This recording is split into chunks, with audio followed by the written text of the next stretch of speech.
Taxi سے اتر کر سجل نے اس گھر کی طرف دیکھا جو اس گھر سے کہیں زیادہ بہتر تھا، جس میں وہ اب تک رہتی آئی تھی۔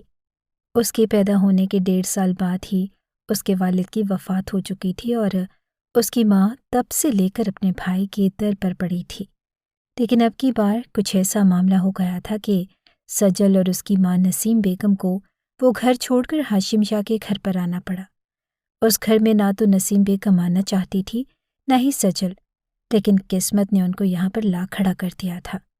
ٹیکسی والا انہیں ڈراپ کر کے جا چکا تھا اور بوجھل قدم اٹھاتی ہوئی دونوں ماں بیٹیاں گھر کے گیٹ کی طرف آئیں۔ نسیم بیگم نے حیرت سے اس محل نما گھر کو دیکھا۔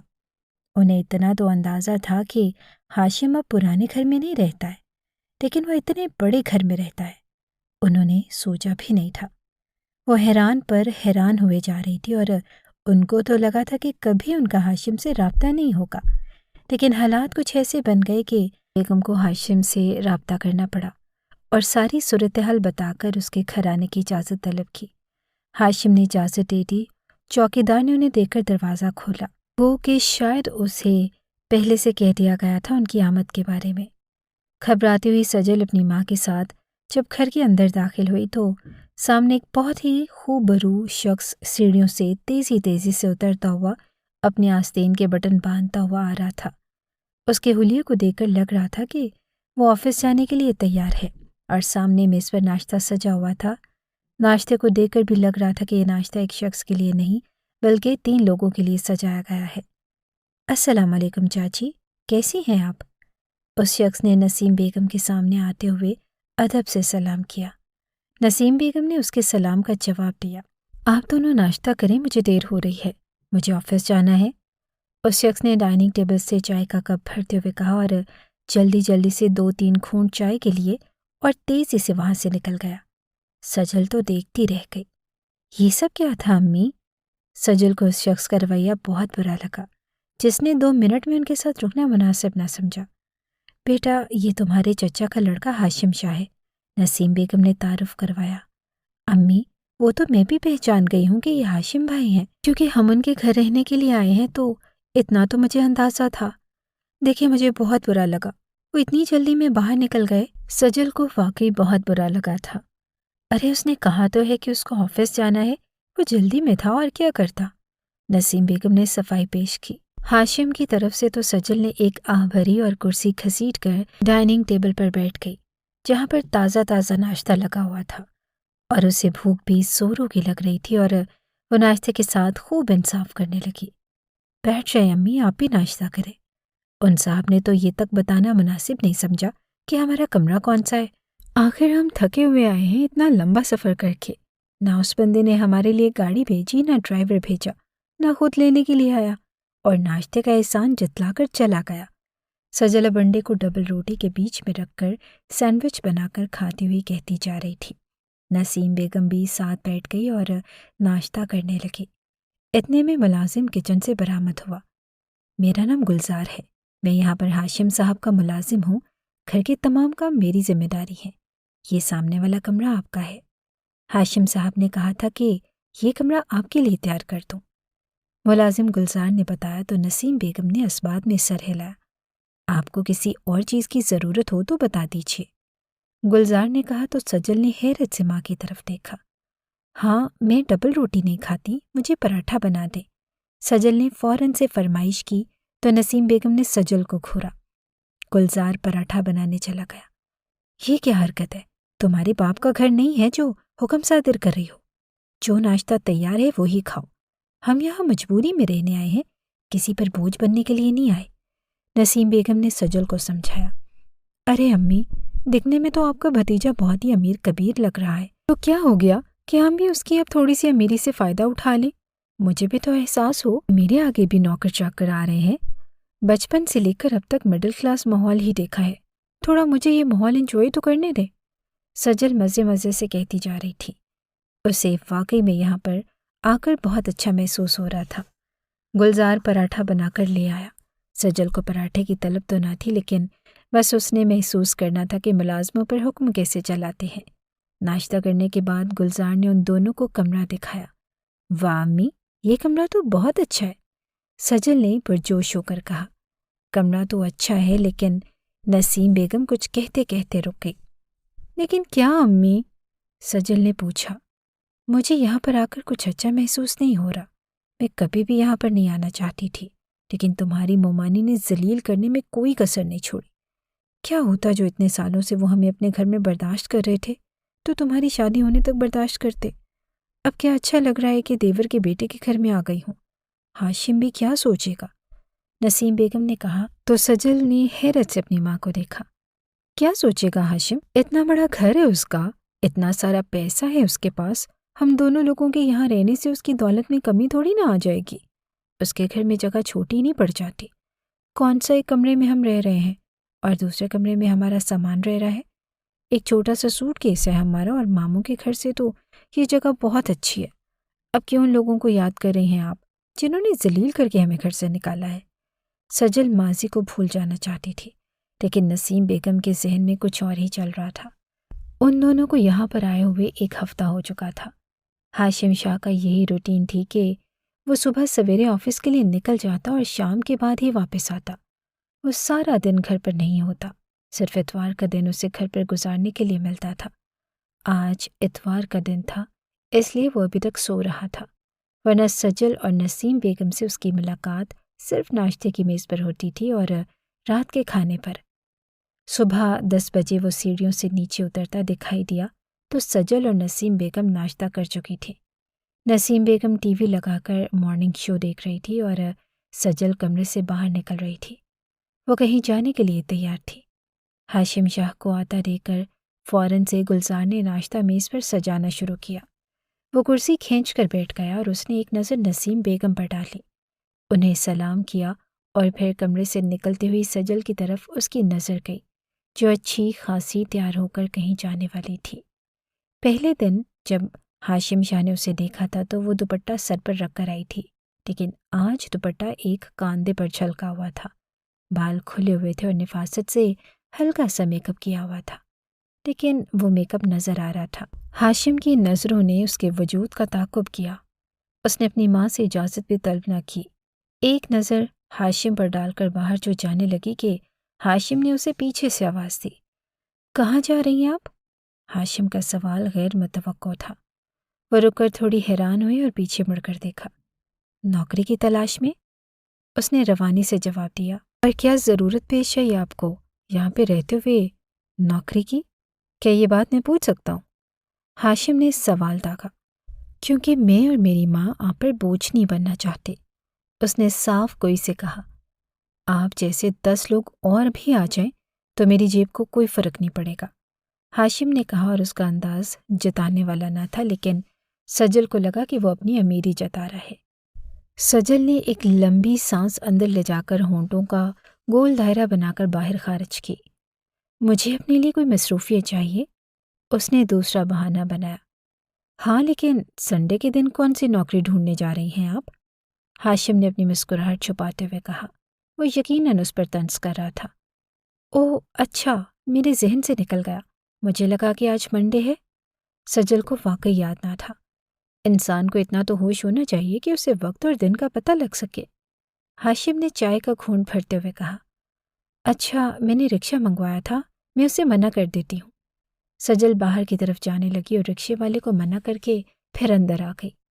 میرے گھر میں کوئی رکشے میں آتا جاتا نہیں ہے، تم جوان جہان لڑکی ہو، اکیلی رکشے میں جاؤ گی تو آس پڑوس میں لوگ مجھ پر سوال کریں گے۔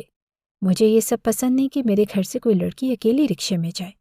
اب اگر کہیں جانا ہو تو گاڑی اور ڈرائیور موجود ہے، ڈرائیور کو بول دینا کہ تمہیں پہنچا دے گا جہاں بھی تمہیں جانا ہے۔ ہاشم آپ سے تم پر آ گیا تھا۔ سجل لب بھینچ کر رہ گئی اور کمرے میں چلی گئی۔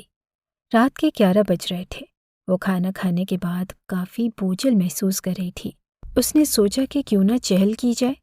اسی نیت سے وہ اوپر ٹیرس پر آ گئی۔ اوپر والے پورشن میں صرف ہاشم رہتا تھا اور وہاں کسی کو جانے کی اجازت نہ تھی۔ وہاں صرف گلزار جاتا تھا اور کام سے اس کے علاوہ گھر کا کوئی اور ملازم اور کوئی بھی مہمان وہ گھر والے پورشن میں نہیں جاتے تھے۔ اگر رہنے کے لیے کوئی مہمان آ جائے تو اسے نیچے والے پورشن میں ٹھہرا دیا جاتا تھا۔ سجل تھوڑی دیر تو ٹیرس پر واک کرتی رہی اور پھر اس کے بعد اندر آ گئی۔ اور اوپر والے پورشن کا جائزہ لینے لگی۔ اسے تو یہ بھی معلوم نہیں تھا کہ ہاشم کا کمرہ کون سا ہے۔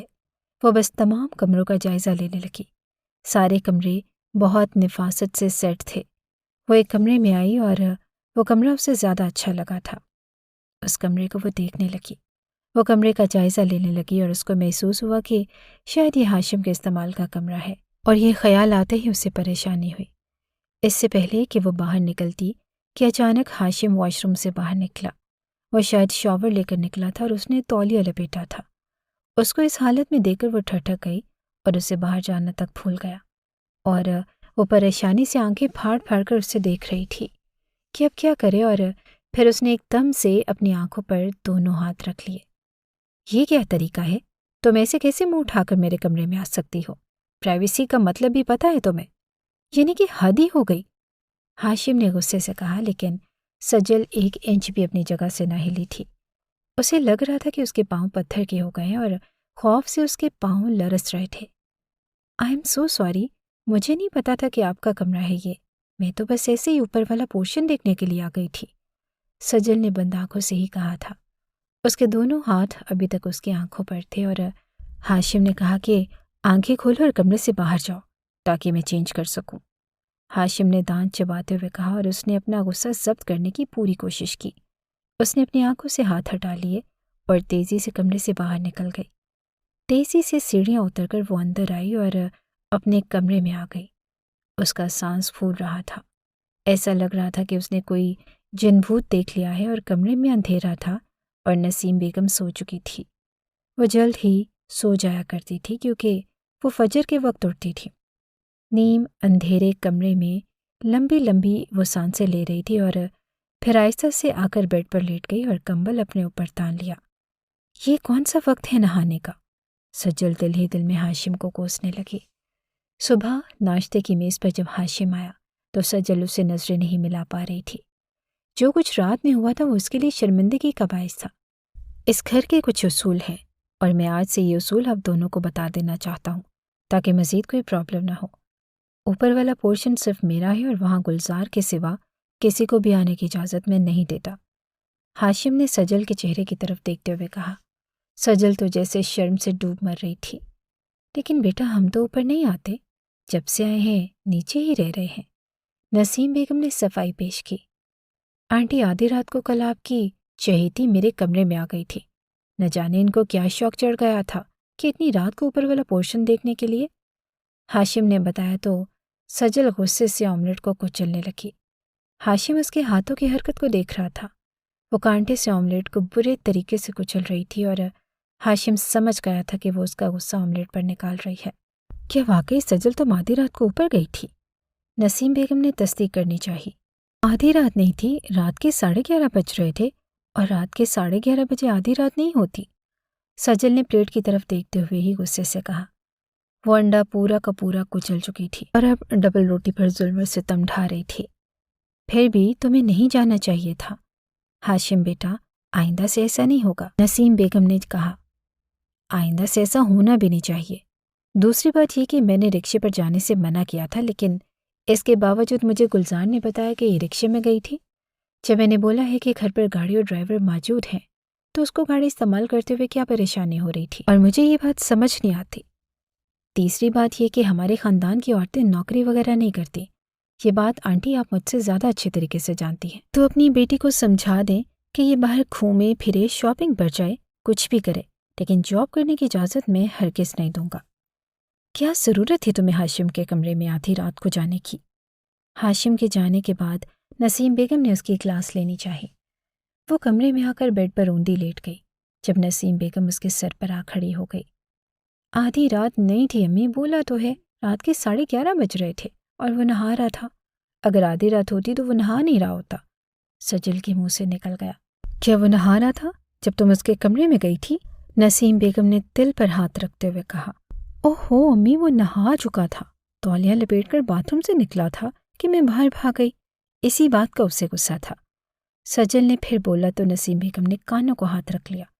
مطلب یہ کہ وہ صرف تولیے میں تھا اور تم نے اسے دیکھا؟ نسیم بیگم کی تفتیش کا دائرہ وسیع ہوتا جا رہا تھا۔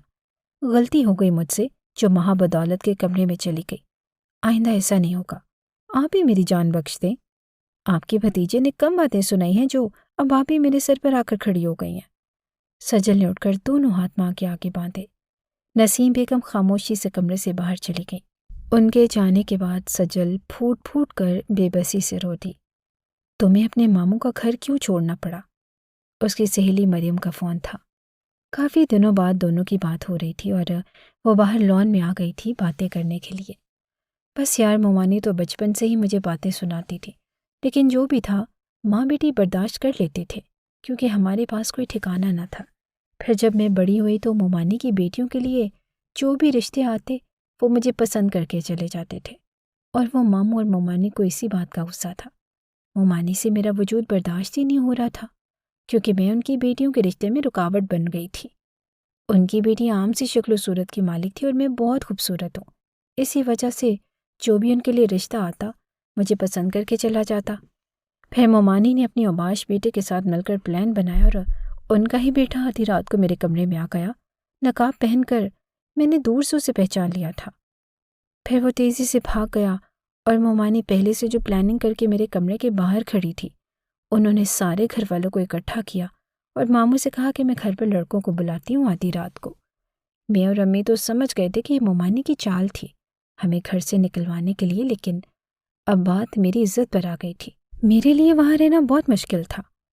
میں نے امی سے کہا کہ دنیا میں کوئی اور رشتہ دار ہیں ان کا تو ان کے ہاں چلتے ہیں۔ امی نے کہا کہ ان کے دیور کا ایک ہی بیٹا ہے، اس کا گھر ہے اور اس کے علاوہ وہ کسی کو نہیں جانتی۔ لیکن ماضی میں بھی شاید چاچو کے ساتھ امی ابو کے تعلقات اچھے نہیں رہے تھے، اس لیے امی نے رابطہ نہیں کیا تھا۔ لیکن جب بات عزت پر آ گئی تو مجبوراً امی نے ہاشم بھائی سے رابطہ کیا اور ان سے التجا کی کہ ہمیں اپنے گھر میں جگہ دے دے۔ وہ مریم کو ساری صورتحال سے آگاہ کر رہی تھی۔ مریم پنڈی میں رہتی تھی اور ہاشم کا گھر کراچی میں تھا۔ سجل کے ماموں کا گھر بھی پنڈی میں تھا، وہ لوگ پنڈی چھوڑ کر کراچی آئے تھے۔ تو کیا پھر تم دونوں کا مستقل ہاشم بھائی کے گھر رہنے کا ارادہ ہے؟ مریم نے سوال کیا۔ ارے نہیں یار، کون کسی کو اتنی دیر رکھتا ہے؟ بس سوچ رہی ہوں کہ کوئی اچھی جاب لگ جائے تو میں کرائے پر ایک کمرے کا فلیٹ لے کر وہاں شفٹ ہو جاؤں امی کے ساتھ۔ لیکن امی کا یہ ہٹلر بھتیجا نا مجھے اپنے گھر سے باہر نکلنے ہی نہیں دے رہا، نہ جاب کرنے دے رہا ہے۔ اتنی پابندیاں لگا رکھی ہیں اس نے مجھ پر، یہ نہ کرو وہ نہ کرو، رکشے میں نہ جاؤ، اوپر والے پورشن میں نہ ہو، جاب نہ کرو، میرے خاندان کی لڑکیاں جاب نہیں کرتی، وغیرہ وغیرہ۔ حق تو ایسے جتا رہا ہے جیسے میرا کزن ہی شوہر ہو۔ مجھے تو زہر لگتا ہے، پر کیا کروں، مجبوری ہے۔ کوئی ٹھکانہ ہوتا تو اس بندے کی ایک بات نہ سنتی اور کھری کھری سنا دیتی، لیکن کیونکہ مجبوری ہے تو بس سن رہی ہوں جو وہ بول رہا ہے۔ سجل بولتی جا رہی تھی۔ اسے نہیں معلوم تھا کہ اوپر ٹیرس میں ریلنگ سے ٹیک لگائے کھڑا ہاشم شاہ اس کی تمام تر گفتگو گوش گزار کر چکا تھا۔ آج ہاشم کی طبیعت کچھ ٹھیک نہ تھی۔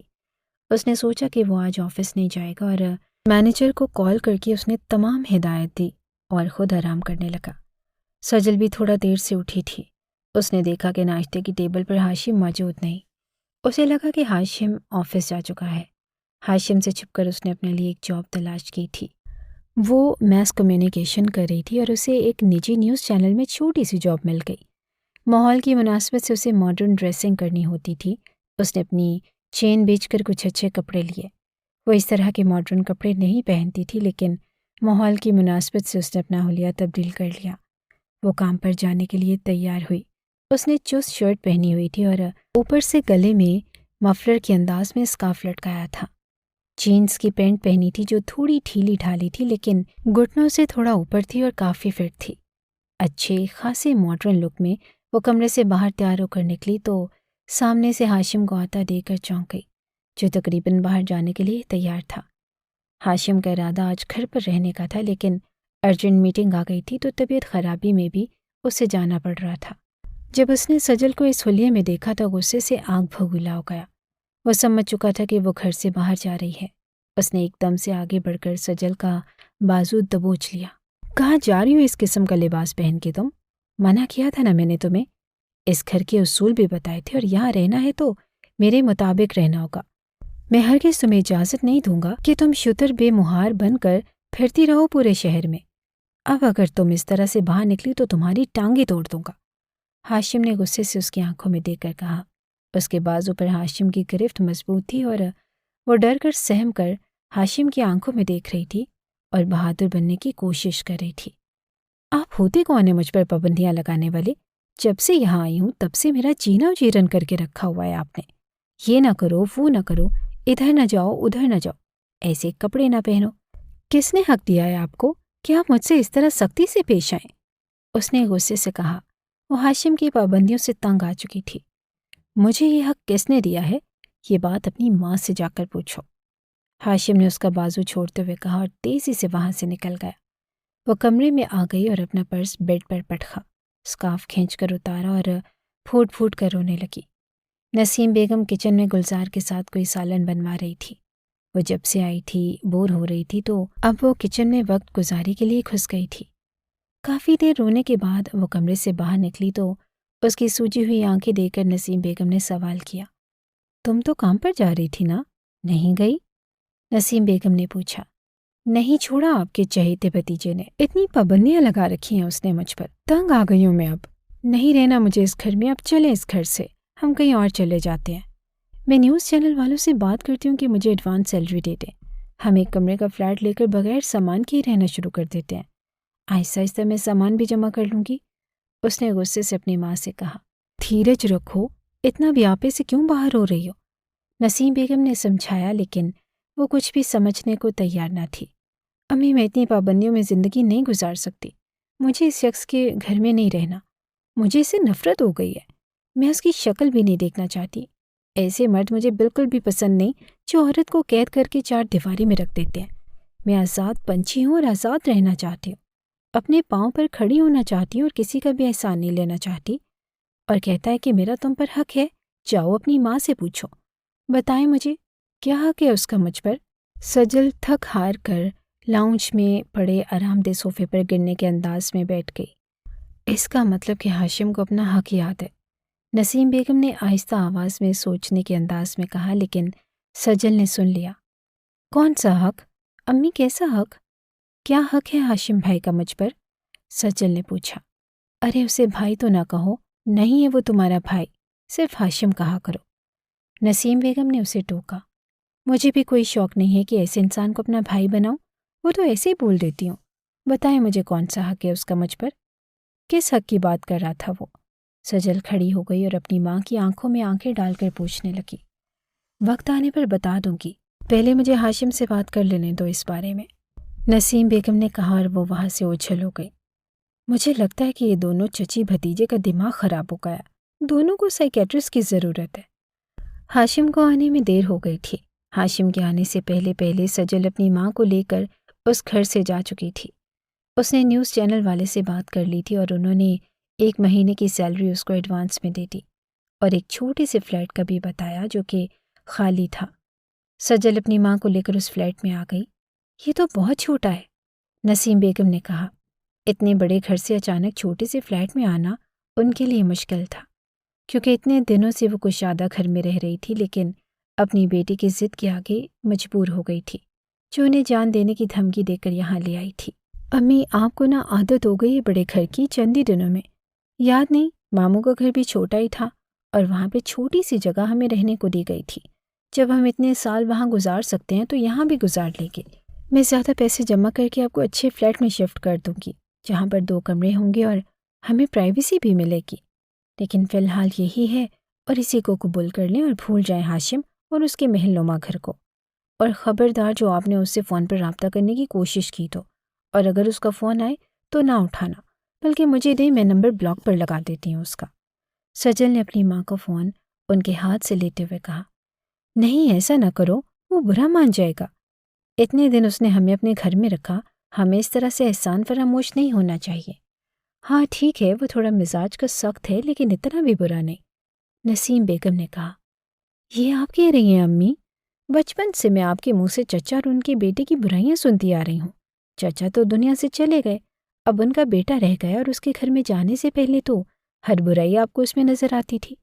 آپ نے ایسا نقشہ کھینچا تھا کہ میں تو ڈر ہی گئی تھی، اور اب آپ کہہ رہی ہیں کہ وہ اتنا بھی برا نہیں، تو مجھے بتائیں کہ وہ کتنا برا ہے؟ سجل نے طنزیہ کہا تھا۔ ان کے بیٹھنے کے لیے بھی جگہ نہ تھی اور وہ ماربل کے فرش پر بیٹھ گئی۔ نسیم بیگم اسے دیکھتی رہ گئی۔ بیٹھ جائے امی، فی الحال میں کچھ کرتی ہوں کوئی نہ کوئی بندوبست۔ اپنی سیلف رسپیکٹ سے بڑھ کر مجھے کچھ بھی نہیں ہے۔ ماموں کا گھر بھی اسی رسپیکٹ کی وجہ سے میں نے چھوڑا تھا، وہاں بھی ہماری کوئی عزت نہ تھی، اور ہاشم کے گھر میں بھی میری کوئی عزت نہیں تھی۔ بھول جائیں ہاشم کو اور اس کے گھر کو، اور آگے بڑھیں اور آگے کا سوچیں۔ سجل نے پریشانی سے کہا۔ وہ اپنی ماں کے سامنے شرمندہ ہو رہی تھی، خالی فلیٹ دیکھ کر، لیکن وہ دوبارہ ہاشم کی شکل بھی نہیں دیکھنا چاہتی تھی۔ حالانکہ وہ بہت ہی خوبصورت انسان تھا، کوئی اسے ایک بار دیکھتا تو اڑ کر دوبارہ دیکھنے کی خواہش ضرور رکھتا تھا، لیکن یہ سجل تھی جسے صرف اور صرف اپنی عزت عزیز تھی۔ کوئی اس کے انسلٹ کرتا تو وہ کبھی بھی اس کے لیے نرمی نہیں دکھا سکتی تھی، وہ اپنے مزاج کی آپ تھی۔ چاچی اور سجل کہاں چلے گئے؟ کہیں گھومنے گئے ہیں کیا؟ رات کو کھانے کی ٹیبل پر جب ہاشم کو وہ دونوں نظر نہ آئی تو اس نے گلزار سے استفسار کیا۔ صاحب جی وہ گھر چھوڑ کر چلی گئی ہیں، انہوں نے کہا کہ وہ واپس نہیں آئیں گی۔ سجل بھی بہت غصے میں لگ رہی تھی اور اپنی ماں کو کہہ رہی تھی کہ یہاں سے چلیں ورنہ میں اپنی جان دے دوں گی، اور ان کی دھمکی میں آ کر نسیم بھی ان کے ساتھ چلی گئی۔ میں نے ان کی باتیں سن لی تھی تو معاملہ سمجھ میں آیا کہ وہ ناراض ہو کر جا رہی ہیں۔ شاید آپ نے انہیں کچھ کہہ دیا تھا جس کی وجہ سے وہ چلی گئی، گلزار نے بتایا تو ہاشم پریشان سا ہو گیا۔ اس نے فون اٹھایا اور نسیم بیگم کو کال کی۔ دوسری طرف نسیم بیگم کا موبائل بچا تھا جو سجل کے ہاتھ میں تھا۔ وہ ہاشم کو بلاک کرنے کا سوچ رہی تھی کہ اس کی کال آ گئی۔ سجل نے کال کاٹ دی اور وہ بلاک کرنے لگی تھی کہ نسیم بیگم نے اس کے ہاتھ سے فون چھین لیا۔ کچھ تو لحاظ کرو، اس طرح سے گھر چھوڑ کر آنا اور پھر اس کو بلاک کرنا یہ مناسب نہیں۔ اتنے دن اس نے ہمیں اپنے پاس رکھا، اچھا کھلایا پلایا، کوئی احسان نہیں جتایا، اور اب تم چاہتی ہو کہ میں اس کے سارے احسانات اس کے منہ پر مار دوں، اور وہ بھی اس کو بلاک کر کے؟ حد ہی ہو گئی، نسیم بیگم نے کہا۔ انہوں نے دیکھا اور دوبارہ ہاشم کی کال آ رہی تو انہوں نے فوراً سے کال ریسیو کر لی۔ آنٹی آپ لوگ گھر چھوڑ کے چلے گئے، مجھے بتایا بھی نہیں، آخر ایسا کیا ہو گیا تھا؟ کیا مجھ سے ناراض ہیں؟ ہاشم نے سلام کیے بغیر ہی سیدھا سوال کر دیا۔ وہ شاید پریشان تھا اور پریشانی میں سلام کرنا بھی اس کو یاد نہ رہا۔ السلام علیکم بیٹا۔ نسیم بیگم نے سلام کیا تو اس کو شرمندگی ہوئی۔ وعلیکم السلام۔ ہاشم نے سلام کا جواب دیا۔ دراصل بیٹا سجل کو پرائیویسی چاہیے تھی اور اس لیے وہ یہاں آ گئی، وہ تمہارے گھر میں نہیں رہنا چاہتی، شاید وہ تمہاری پابندیوں سے تنگ آ چکی تھی، نسیم بیگم نے صاف صاف بتایا۔ ان کو سجل سے ڈر لگ رہا تھا جو فون سنتے ہوئے اپنی ماں کو اسے کھو رہی تھی۔ آنٹی میں نے اس پر پابندیاں کیوں لگائیں یہ بات آپ اچھے طریقے سے جانتی ہیں، آپ نے ابھی تک اس کو نہیں بتایا کہ میرا اور اس کا کیا رشتہ ہے؟ ہاشم نے کہا تو نسیم بیگم نے خوف زدہ ہو کر سجل کی طرف دیکھا۔ جیسے ہی نسیم بیگم نے کال ریسیو کی تو سجل اسپیکر آن کر چکی تھی۔ میں نے سوچا وقت آنے پر بتا دوں گی، اور مجھے لگا کہ تم یہ بات بھول چکے ہو، اس لیے میں نے سجل کو یہ بات بتا کر مینٹلی ڈسٹرب نہیں کرنا چاہا۔ مجھے لگا تھا کہ تمہاری طرف سے یہ بات ختم ہے، اس لیے تم نے اتنے سال پلٹ کر پوچھا بھی نہیں اور رابطہ بھی تو نہیں کیا تھا۔ نسیم بیگم نے ہاشم سے کہا۔ سجل تو ان دونوں کی باتوں سے الجھ کر رہ گئی۔ اب وقت آ گیا ہے کہ آپ اسے یہ بتا دیں، میں کچھ بھی نہیں بھولا ہوں، مجھے سب کچھ یاد ہے، اور آپ مجھے اپنا پتہ بتا دیں، میں بارات لے کر آ جاؤں گا کل۔ ہاشم نے کہہ کر کال کاٹ دی تھی۔ بارات کا سن کر تو سجل کے 14 طبق روشن ہو گئے تھے۔ کیا؟ کیسی بارات؟ کون سی بارات؟ کس کی بارات؟ کیا بکواس کر رہا ہے یہ شخص؟ سجل ایک جھٹکے سے کھڑی ہوئی اور اپنی ماں سے سوال کیا۔ نسیم بیگم کو سجل کے غصے سے خوف آ رہا تھا۔ بتاتی ہوں، آرام سے سنو، غصہ کرنے کی ضرورت نہیں، نسیم بیگم نے کہا۔ امی مجھے جلدی بتائیں، میرا دل بیٹھا جا رہا ہے۔ سجل کو بڑی پریشانی ہو رہی تھی۔ بغیر سامان کے فلیٹ میں ان دونوں کی آواز اچھی خاصی گونج رہی تھی۔ اصل میں تم جب 1 سال کی تھی تو تمہارے ابا نے ہاشم کے ساتھ تمہارا نکاح پڑھوا دیا تھا، اور جاتے جاتے وصیت کر گئے تھے کہ تم صرف ہاشم کی امانت ہو، اور جس دن ہاشم اپنی امانت لینے کے لیے آئے تو اسے اس کی امانت سونپ دینا۔ نسیم بیگم نے آرام سے سجل کے سر پر بوم پھوڑا تھا۔ یہ کیا کہہ رہی ہیں امی آپ؟ کیسا نکاح؟ کون سا نکاح؟ مجھے تو کچھ بھی پتہ نہیں اس نکاح کے بارے میں۔ سجل رونے جیسی ہو گئی۔ اسے اپنی ماں کی باتوں پر یقین نہیں آ رہا تھا، لیکن یقین کرنے کے علاوہ کوئی اور چارہ بھی تو نہ تھا۔ یہ بات سچ ہے اور میں سچ بول رہی ہوں، تم بچپن سے ہاشم کے نکاح میں ہو۔ اس وقت ہاشم اور اس کا باپ بہت غریب تھے، میں اس نکاح کے حق میں نہ تھی کیونکہ تمہارے باپ کے پاس تھوڑا بہت پیسہ تھا، لیکن دونوں بھائیوں میں اتنا پیار تھا کہ انہوں نے نکاح پڑھوا دیا۔ حالانکہ ہاشم تم سے 10 سال بڑا ہے۔ جب تمہارا نکاح ہوا تو ہاشم 9 سال کا تھا اور تم 1 سال کی۔ اس کے کچھ مہینوں کے بعد ہی تمہارے والد کا انتقال ہو گیا اور میں اس خوف سے وہاں سے بھاگ آئی کہ کہیں ہاشم کے والد منیب احمد تمہیں اپنے قبضے میں نہ لے لے۔ ایک رات چوری چھپے وہاں سے میں نکل آئی تھی، تمہارے ماموں کے گھر آئی اور ان کو بھی کہا کہ میں منیب بھائی سے کوئی رابطہ نہیں رکھنا چاہتی کیونکہ میں اپنی بیٹی ان کو نہیں دینا چاہتی، اور میں نے یہی سوچا تھا کہ جب تم بڑی ہو جاؤ گی تو میں اس نکاح کو عدالت کے ذریعے ختم کروا کر تمہاری اچھی جگہ شادی کروا دوں گی۔ لیکن مجھے نہیں پتا تھا کہ… نسیم بیگم کچھ کہتے کہتے رک گئی۔ کیا نہیں پتا تھا کہ… ان کی ادھوری بات کو سجل مکمل کرنا چاہتی تھی۔ اصل میں اس وقت منیب بھائی بہت غریب تھے اور ہاشم بھی غریب تھا، لیکن مجھے نہیں پتا تھا کہ اس نے اتنے سالوں میں اتنی زیادہ ترقی کر لی ہے اور وہ بزنس بھی شروع کر چکا ہے۔ اس کا اتنا بڑا گھر ہے، اور جب میں ہاشم کے پاس آئی تھی تو یہی سوچ کر آئی تھی کہ اس کا چھوٹا سا گھر ہوگا، لیکن اس کا گھر دیکھ کر، اس کی شان و شوکت دیکھ کر تو بس میں نے فیصلہ کر لیا تھا کہ میں یہ نکاح نہیں ختم کرواؤں گی۔ ہر ماں کی خواہش ہوتی ہے کہ اس کی بیٹی کی شادی اچھے گھر میں ہو، اور جب ہاشم قابل ہو گیا تھا تو میں نے سوچا کہ میں تمہاری رخصتی کروا دوں گی، لیکن وہاں جا کر بھی ہاشم نے اس معاملے میں کوئی ذکر نہ کیا، تو مجھے لگا کہ وہ تم سے شادی نہیں کرنا چاہتا۔ اس کو یاد بھی نہیں شاید کہ تم دونوں کا نکاح ہو چکا ہے، لیکن جب اس نے اپنے حق کی بات کی تو میں سمجھ گئی کہ اس کو اپنا نکاح یاد ہے۔ سجل اپنی ماں کی باتیں حیرت سے سن رہی تھی۔ اس کی ماں نے ہمیشہ منیب چاچو کی برائی کی تھی اور کہا تھا کہ وہ لوگ فقیروں کی سی زندگی گزار رہے ہیں، مطلب یہ کہ اس شخص کی دھن دولت دیکھ کر آپ نے فوراً سے خود سے ہی فیصلہ کر لیا کہ آپ مجھے اس کے ساتھ رخصت کر دیں گی۔ سوچ بھی کیسے لیا آپ نے کہ میں اس شخص کے پاس چلی جاؤں گی، اس کی بیوی بن کے، جو 2 منٹ مجھ سے برداشت نہیں ہو رہا، اور میں آپ پر حیران ہوں کہ اتنی بڑی حقیقت آپ نے مجھ سے چھپا کر رکھی۔ سجل کو غصہ آ رہا تھا لیکن ضبط کیے ہوئے تھی۔ بس اب تم ساری باتیں بھول جاؤ اور ہاشم کے ساتھ جانے کی تیاری کرو، وہ کل تمہیں لینے کے لیے آئے گا۔ نسیم بیگم نے فیصلہ سنایا۔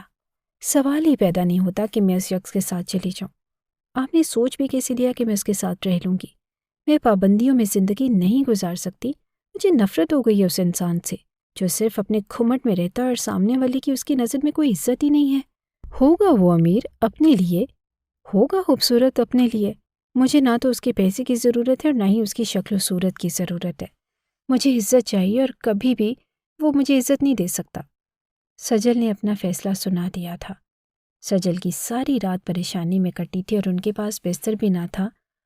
آفس میں اس کی ایک دوست بن گئی تھی جو اسے ایک کمبل دے گئی تھی، اور دونوں ماں بیٹیاں اسی کمبل پر سونے کی ناکام کوشش کرنے لگی۔ کمرے میں اندھیرا تھا اور باہر سے آنے والی روشنیاں کمرے میں کھڑکی کے ذریعے جھانک رہی تھی۔ ساری رات سجل ٹھیک سے سو نہ پائی، اس خوف سے کہ صبح ہاشم آ کر اسے لے جائے گا، اور صبح کو ایسا ہی ہوا۔ آفس جانے سے پہلے ہی ہاشم اس کے دروازے پر کھڑا تھا۔ اس نے شاید لوکیشن ٹریس کر لی تھی اور وہاں تک پہنچ گیا تھا۔ سجل نے دروازہ کھولا تو اس کو اپنے سامنے پایا۔ دنیا کا پہلا انسان دیکھ رہی ہوں جو بارات میں اکیلا آیا ہے، سجل نے طنزیہ کہا۔ اکیلا ہوں اسی لیے اکیلا آیا ہوں، لیکن اب مزید اکیلا رہنے کا ارادہ نہیں، ہاشم کہتا ہوا بغیر اجازت طلب کیے اندر داخل ہوا اور فلیٹ کا جائزہ لینے لگا۔ نسیم بیگم اس کو دیکھ کر آدھی خوش ہوئی تھی اور آدھی پریشان۔ میں اسے کل سے سمجھا رہی ہوں لیکن یہ کچھ سمجھنے کو تیار ہی نہیں، کہتی ہے کہ تمہارے ساتھ نہیں رہنا چاہتی، نسیم بیگم نے کہا تو ہاشم نے مڑ کر سجل کی طرف دیکھا جو ابھی تک دروازے کی چوکھٹ کے پاس ہی کھڑی تھی۔ منگنی نہیں ہے کہ ختم ہو جائے گی، یہ میرے نکاح میں ہے اور میں اسے لے کر جاؤں گا، ہاشم نے کہا اور جلدی سے آگے بڑھ کر اس کا ہاتھ پکڑا اور تیزی سے اس سے اپنے ساتھ کھینچتے ہوئے لے کر جانے لگا۔ نسیم بیگم نے فوراً سے اپنا اور سجل کا پرس اٹھایا اور ان کے پیچھے پیچھے بھاگنے لگی۔ چھوڑو میرا ہاتھ، میں کہہ رہی ہوں چھوڑو میرا ہاتھ۔ سجل اپنا ہاتھ چھڑانے کی ناکام کوشش کر رہی تھی لیکن ہاشم کی گرفت مضبوط تھی۔ اس نے سجل کو گاڑی میں بٹھایا۔ مزید تماشا کرنے کی ضرورت نہیں، خاموشی سے بیٹھ جاؤ، اور آنٹی آپ بھی بیٹھ جائے، ہاشم نے کہا تو نسیم بیگم بھی گاڑی میں بیٹھ گئی۔ ہاشم آج خود ہی ڈرائیو کر کے آیا تھا اور اس نے ڈرائیور کو منع کر دیا تھا۔ سجل کو غصہ تو بہت آ رہا تھا اور وہ غصے سے اپنی انگلیاں مروڑتی جا رہی تھی۔ اس ہٹلر کو تو میں دیکھ لوں گی، سجل زیر لب بڑبڑا رہی تھی۔ ہاشم نے گھر کے اندر گاڑی روک دی اور برق رفتاری سے اتر کر سجل کا ہاتھ پکڑا اور اسے گھر کے اندر کھینچتا ہوا لے کر آیا۔ آنٹی، اب آپ دونوں کہیں نہیں جائیں گی، میں آج ہی شادی کی ساری ارینجمنٹس کرواتا ہوں، کل ہمارا ریسیپشن ہوگا انشاءاللہ۔ ہاشم نے انشاءاللہ پر زور دیتے ہوئے کہا اور وہاں سے باہر نکل گیا۔ سجل بے بسی سے اپنی ماں کو دیکھتی رہی۔ بیٹا، وہ غصہ تھوک دو، وہ تمہیں دل سے اپنا رہا ہے۔ میں بھی بدگمان تھی کہ اس کو یہ نکاح یاد نہیں، لیکن اب مجھے پتہ چل گیا ہے کہ وہ اپنے وعدے کا پکا ہے، اسے سب یاد ہے۔ وہ تمہیں عزت سے اپنانا چاہتا ہے، ورنہ تمہاری ممانی اور ماموں نے کتنی ذلت سے اس گھر سے ہمیں نکالا تھا، وہ سب بھول گئی کیا؟ اور اگر یہاں پر عزت مل رہی ہے تو اب عزت بھی لینے سے تم انکاری ہو؟ تم چاہتی کیا ہو آخر؟ نسیم بیگم نے بیٹی کو سمجھایا۔ عزت ہی تو نہیں مل رہی، کس طرح سے گھسیٹ کر لے کر آیا ہے وہ مجھے، دیکھے تو صحیح، میرا ہاتھ درد کر رہا ہے، سرخ ہو گئی ہے میری کلائی، اور آپ اس کو عزت کہتی ہیں؟ وہ پیار سے بھی تو بات کر سکتا تھا، آرام سے لے کے آ سکتا تھا، زبردستی کرنے کی کیا ضرورت تھی؟ سجل نے جیسے ہار مانتے ہوئے کہا۔ اگر وہ پیار سے بات کرتا تو کیا تم اس کے ساتھ چلی آتی؟ وہ جانتا تھا کہ تمہیں کیسے لے کے آنا ہے، جیسے لے کے آنا تھا ویسے ہی لے کے آیا، کیونکہ تم ضدی ہو۔ اب خاموشی سے ریسیپشن کی تیاری کرو، میں بھی پرانی ساری تلخیاں بھلا کر یہاں پر آئی ہوں، اور تم بھی ہاشم کو قبول کر لو۔ اس کو چھوڑ کر جاؤ گی تو کون شادی کرے گا تم سے؟ نہ ہمارے پاس پیسہ ہے، نہ جہیز ہے، کچھ بھی تو نہیں ہمارے پاس، یہاں تک کہ گھر بھی نہیں۔ اتنا بڑا محل نما گھر اللہ تمہیں بیٹھے بٹھائے دے رہا ہے، اور تمہیں اور کیا چاہیے؟ کیوں کفران نعمت کر رہی ہو؟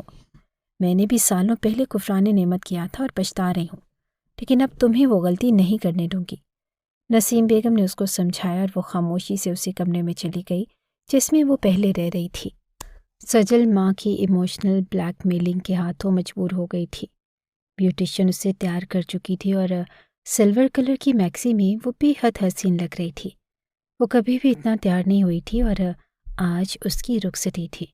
ریسیپشن کی تیاری بھی ہاشم نے اپنے گھر کے بڑے سے لان میں ہی منعقد کی تھی اور کچھ خاص دوستوں کو مدعو کیا تھا۔ اس کے سب دوست ان کی جوڑی کی تعریف کر رہے تھے اور سجل خاموشی سے اسٹیج پر اس کے ساتھ بیٹھی تھی۔ ہاشم کے دوستوں میں بہت ساری لڑکیاں بھی تھیں، سب سجل کو خوش قسمت گردان رہی تھی، لیکن سجل کا دل تو ہاشم کے خوف سے کسی پتے کی مان لرز رہا تھا۔ ریسیپشن کے لیے تیار ہونے پر اس نے صرف ایک ہی شرط ہاشم کے آگے رکھی، وہ یہ کہ ان کا نکاح دوبارہ سے پڑھایا جائے گا، کیونکہ بچپن کا نکاح اس کو یاد نہیں، اس لیے بچپن کے نکاح میں اس کا دل مطمئن بھی نہیں ہو رہا تھا۔ سجل کی فرمائش پر دونوں کا دوبارہ سے نکاح پڑھایا گیا۔ تقریب ختم ہونے کے بعد نسیم بیگم نے اسے ہاشم کے کمرے میں بٹھا دیا اور کمرہ پھولوں سے سجا ہوا تھا۔ اب ہاشم کے ساتھ نرمی سے بات کرنا، وہ تمہارا شوہر ہے، کوئی الٹی سیدھی بات اس کے ساتھ مت کرنا، نسیم بیگم نے سمجھاتے ہوئے کہا۔ وہ بھی تو مجھ سے نرمی سے بات کرے نا، کبھی بھی اس نے مجھ سے نرمی سے بات نہیں کی، مجھے اتنے لیکچر دیے جا رہے ہیں تو اس کو بھی سمجھائیں۔ سجل نے ناراض سے لہجے میں اپنی ماں سے کہا۔ اس کو کچھ سمجھانے کی ضرورت نہیں ہے، وہ سمجھدار ہے اور میں بھی اسے غلط سمجھتی تھی، لیکن اب مجھے بھی اپنی غلطی کا احساس ہو گیا ہے کہ مجھے انسانوں کی پہچان کبھی بھی نہ تھی، لیکن اب وقت کے ساتھ ساتھ ہر عمر کے اس حصے میں آ کر مجھے لوگوں کی پہچان ہو چکی ہے، ورنہ تو میں اپنے بھائی کو بھی بہت اچھا سمجھتی تھی، لیکن برے وقت میں اس نے بھی اپنی بیوی کا ساتھ دیا۔ ہاشم چاہتا تو جب میں اس سے رابطہ کیا وہ مجھے منع بھی کر سکتا تھا، میری تسلیل کر سکتا تھا، اور میں نے غربت کی وجہ سے اس کے رشتے کو دھتکارا تھا اور اس کی منقوہ کو لے کر وہاں سے چلی گئی تھی، لیکن اس نے ماضی کی کوئی بھی بات مجھے نہیں سنائی اور تمہیں اپنا لیا۔ سب کے سامنے یہی اس کی اچھائی کا ثبوت ہے۔ ہاں، بس وہ عورت ذات کے معاملے میں تھوڑا سا سخت ہے، اس خاندان کے سارے مرد ایسے ہی تھے، بس تم بھی وہی کرو جو وہ کہے گا، اور کیا ضرورت ہے تمہیں بھی شتر بے مہار پھرنے کی؟ سکون سے اچھی بیوی کی طرح گھر میں بیٹھو اور گھر سنبھالو۔ اب میں جا رہی ہوں، نسیم بیگم نے نصیحتیں دے دے کر بیٹی کو سمجھایا اور وہاں سے چلی گئی۔ تو سجل کا دل زور زور سے دھڑکنے لگا، کیونکہ اب ہاشم کے کمرے میں آنے کا وقت ہو چکا تھا۔ تھوڑی ہی دیر بعد کمرے کا دروازہ کھلا اور ہاشم اندر آیا۔ سجل کا دل تو جیسے پسلیاں توڑ کر باہر نکلنے کو تھا۔ پتہ نہیں اب یہ ہٹلر میرا کیا حشر کرے گا، اتنی باتیں سنا چکی ہوں اسے، اب جان سے ہی نہ مار دے مجھے۔ سجل اب روایتی بیویوں کی طرح خوفزدہ ہو رہی تھی۔ ہاشم اس کے قریب آ کر بیٹھ گیا اور اس کی خوبصورت چہرے کو دیکھنے لگا۔ جب تم سے نکاح ہوا تھا تب بھی مجھے تمہارا چہرہ یاد تھا۔ تم اس وقت چھوٹی سی تھی، لیکن کوئی گڑیا لگ رہی تھی۔ آج بھی تم ویسی گڑیا ہی لگ رہی ہو۔ جب میں نے پہلی بار تمہیں اس گھر میں دیکھا تھا تبھی دل ہار بیٹھا تھا۔ تمہارے لیے شاید اس نکاح کی کوئی اہمیت نہیں ہوگی اب تک، لیکن میرے لیے یہ نکاح بہت اہم تھا اور مجھے یاد تھا۔ میں نے یہی سوچا تھا کہ جب تم 20 سال کی ہو جاؤ گی تو تمہارا ہاتھ چاچی سے مانگ لوں گا اور تمہیں عزت سے اپنی بیوی بنا کر گھر لے کر آؤں گا، کیونکہ تم میرے ابا کی بھتیجی ہو اور ان کو تم بے حد عزیز تھی۔ مرتے وقت انہوں نے مجھ سے وعدہ لیا تھا کہ میں تم سے ہی شادی کروں گا اور تمہیں ہی اپنی بیوی بنا کر اس گھر میں لاؤں گا اور تمہارے علاوہ کسی کا نہیں سوچوں گا۔ میں نے بھی ان سے وعدہ کر لیا تھا کیونکہ مجھے اپنے باپ سے بہت پیار تھا۔ میں نے سوچا تھا کہ اگر تم مجھے پسند نہ بھی آئی تب بھی میں تمہیں اپنی بیوی بناؤں گا، لیکن تمہیں دیکھ کر پہلی ہی نظر میں نے تمہیں پسند کر لیا تھا۔ ہاشم نے پیار سے اس کا ہاتھ اپنے ہاتھوں میں لیتے ہوئے کہا تو سجل نے حیرت سے ہاشم کی آنکھوں میں دیکھا۔ آپ کو پیار کرنا بھی آتا ہے؟ سجل نے حیرت سے پوچھا تو ہاشم کے چہرے پر مسکراہٹ آ گئی۔ ہاں، مجھے پیار کرنا بھی آتا ہے، کہو تو آج رات ثابت کر کے دکھاؤں؟ ہاشم نے پیار سے اس کے گال کو چھوتے ہوئے کہا تو وہ شرما کر شرم سے گلنار ہو گئی تھی۔ مجھے تو پیار کرنا آتا ہے اور میں آج کی رات جی بھر کے تمہیں پیار کروں گا، لیکن مجھے لگ رہا ہے کہ تمہیں صرف مجھ پر غصہ ہی ہے۔ تو مجھے بتاؤ کہ کیسے گزرے گی آج یہ حسین رات؟ ہاشم نے شرارت سے کہا۔ ایسی بات نہیں ہے، میں صرف غصہ نہیں کرتی، جن پر مجھے پیار آتا ہے تو ان سے پیار بھی کرتی ہوں، سجل نے ایک ادا سے کہا۔ اس کی اس ادا پر تو ہاشم چاروں شانے چت ہو گیا تھا۔ اچھا، مطلب آج مجھے پیار کے بدلے میں پیار ہی ملنے والا ہے، ہاشم نے اسے اپنی باہوں میں بھرتے ہوئے کہا تو وہ مسکرا دی۔ انہوں نے اپنی زندگی کی حسین شروعات کر دی تھی اور پرانی تمام باتیں بھلا کر۔ سجل کو اپنے آپ پر حیرت ہو رہی تھی کہ کل تک وہ اس شخص سے اتنی نفرت کرتی تھی اور نکاح کے 2 بولوں نے اس کا دل اس طرح سے پگھلا دیا تھا کہ اس نے آج اپنا آپ ہاشم کے حوالے کر دیا تھا۔ جلدی سے تیار ہو جاؤ، ہمیں آج شام اسلام آباد کے لیے نکلنا ہے، ہاشم نے سجل سے کہا تو وہ حیران رہ گئی۔ وہ دونوں ناشتہ کر کے فریش ہو چکے تھے اور اسلام آباد؟ لیکن کیوں؟ سجل نے معصومیت سے پوچھا۔ اس کی معصومیت پر ہاشم کو بے اختیار ہنسی آ گئی۔ ارے بھائی، شادی کے بعد سب میاں بیوی گھومنے پھرنے کے لیے کہیں نہ کہیں تو جاتے ہیں، اچھا وقت گزارتے ہیں، اسے ہنی مون کہتے ہیں۔ تو میں نے سوچا کہ ہم پہلے اسلام آباد جائیں گے، پھر وہاں سے ناردرن ایریاز کی طرف نکلیں گے، تو میں خوب سیر سپاٹے کرواؤں گا۔ 1 ہفتہ وہاں گزار کر واپس آ جائیں گے کیونکہ میرا سارا بزنس میں ہی سنبھالتا ہوں، زیادہ دیر تک کسی اور کے ہاتھ میں نہیں دے سکتا۔ ہاشم کی بات سن کر سجل خوش ہو گئی۔ اسے یقین نہیں آ رہا تھا کہ اس کی قسمت میں ایسا چاہنے والا اور خیال رکھنے والا شوہر لکھا تھا۔ یہ وہی ہاشم تھا جس سے کل تک وہ خار کھاتی تھی اور محض نکاح کے چند بولوں نے اس کا دل نرم کر دیا۔ اوپر سے ہاشم کی محبت نے بھی اس کی سوچ بدل دی تھی۔ وہ فوراً پیکنگ میں مصروف ہو گئی۔ ماضی کی گلیوں کی طرف واپسی شام کی فلائٹ سے وہ دونوں اسلام آباد پہنچے، لیکن جیسے ہی اس نے دیکھا کہ گاڑی ناردرن ایریا کی طرف جانے کی بجائے سیدھا راولپنڈی کی طرف بڑھ رہی ہے، وہ حیرت میں پڑ گئی۔ یہ تو وہی گلیاں اور کوچے تھے جنہیں وہ برسوں پہلے چھوڑ چکی تھی۔ گاڑی اب پنڈی کی تنگ گلیوں میں داخل ہو چکی تھی اور وہ سوچ میں پڑ گئی کہ ہاشم اسے کہاں لے کر جا رہا ہے۔ چند لمحے بعد اسے اندازہ ہو گیا کہ وہ اسے وہاں لے جا رہا ہے جہاں وہ کبھی دوبارہ جانا نہیں چاہتی تھی۔ آپ مجھے یہاں کیوں لے کر آئے ہیں؟ سجل نے پریشانی سے پوچھا۔ ہاشم نے مسکرا کر اس کی طرف دیکھا اور اس کا ہاتھ اپنے ہاتھ میں لے کر ہلکا سا دبایا جیسے اسے حوصلہ دے رہا ہو۔ ڈرائیور خاموشی سے گاڑی چلا رہا تھا اور وہ دونوں پچھلی سیٹ پر بیٹھے تھے۔ گاڑی اس کے ماموں کے گھر کے قریب آ کر رکی تو سجل گہری سوچ میں ڈوب گئی کہ وہ نیچے اترے یا نہیں۔ میں اس گھر میں دوبارہ نہیں جاؤں گی، سجل نے گھبراتے ہوئے کہا۔ وہ اس گھر میں لگے ہوئے الزام کو اپنے شوہر کے سامنے ظاہر نہیں کرنا چاہتی تھی۔ وہ چاہتی تھی کہ ہاشم کو کبھی معلوم نہ ہو کہ اس گھر میں اس پر کتنا گھٹیا الزام لگایا گیا تھا۔ وہ اس حقیقت کو ہمیشہ کے لیے دفن رکھنا چاہتی تھی اور وہ جانتی تھی کہ اگر وہ اس دروازے سے اندر گئی تو ہاشم کو سب کچھ معلوم ہو جائے گا۔ پریشان مت ہو، میں سب حقیقت جانتا ہوں۔ جب تم اپنی سہیلی سے فون پر بات کر رہی تھی تب مجھے سب معلوم ہو گیا تھا کہ تمہیں یہ گھر کیوں چھوڑنا پڑا۔ اب چلو میرے ساتھ، میں ان سب کو سیدھا کرتا ہوں۔ ہاشم کے انکشاف پر سجل حیرت سے اس کی طرف دیکھنے لگی، یعنی وہ حقیقت جانتا تھا۔ وہ دونوں گاڑی سے اترے اور ہاشم نے اس کا ہاتھ مضبوطی سے تھاما۔ سجل کی شادی کی خبر نسیم بیگم پہلے سے ہی اپنے بھائی کے گھر واٹس ایپ کے پیغام کے ذریعے پہنچا چکی تھی۔ انہوں نے زیادہ کچھ نہیں لکھا تھا، بس اتنا ہی کہ سجل کا نکاح ہاشم کے ساتھ ہو گیا ہے۔ ہاشم نے سجل کی طرف دیکھ کر کہا، میں نے تمہارے ساتھ چند دن ہی گزارے ہیں، لیکن اتنے میں ہی تمہارے کردار کے بارے میں سب کچھ جان گیا ہوں، اور مجھے حیرت ہے کہ اتنے سال اس گھر میں گزارنے کے باوجود بھی تمہارے ماموں نے تمہارا یقین نہیں کیا۔ کسی پر یقین کرنے کے لیے صدیوں کی ضرورت نہیں ہوتی، بعض اوقات چند لمحے ہی کافی ہوتے ہیں یہ جاننے کے لیے کہ کوئی انسان کیسا ہے۔ ہاشم نے اس کا ہاتھ تھامے رکھا اور دونوں گھر کے مرکزی دروازے تک پہنچے۔ دروازہ پہلے سے ہی کھلا تھا، شاید دن کے وقت بچے باہر کھیل رہے تھے۔ ان میں سے ایک بچہ دوڑتا ہوا اندر گیا اور فوراً سجل کے آنے کی خبر سب کو دے دی۔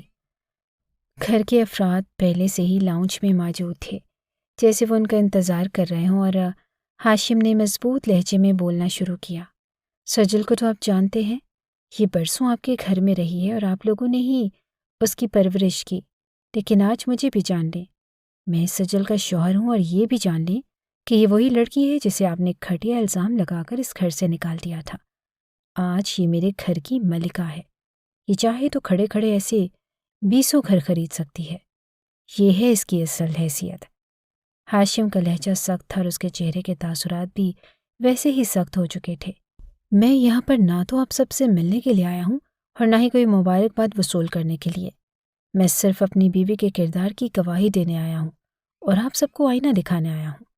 ہاشم کی باتوں نے سب کو خاموش کر دیا۔ اچانک سجل کی ممانی نے اپنی چالاکی دکھائی۔ ارے بیٹا، تمہیں کوئی غلط فہمی ہوئی ہے، ایسی کوئی بات نہیں، چھوڑو پرانی باتوں کو، آؤ ہمارے ساتھ بیٹھو۔ سجل، تم بھی آؤ، تم نے اپنے آنے کی خبر ہی نہیں دی، ورنہ ہم داماد جی کے لیے کوئی شاندار انتظام کرتے۔ ان کے شایان شان ممانی نے امیر کبیر ہاشم کو دیکھ کر فوراً سے پینترا بدلا۔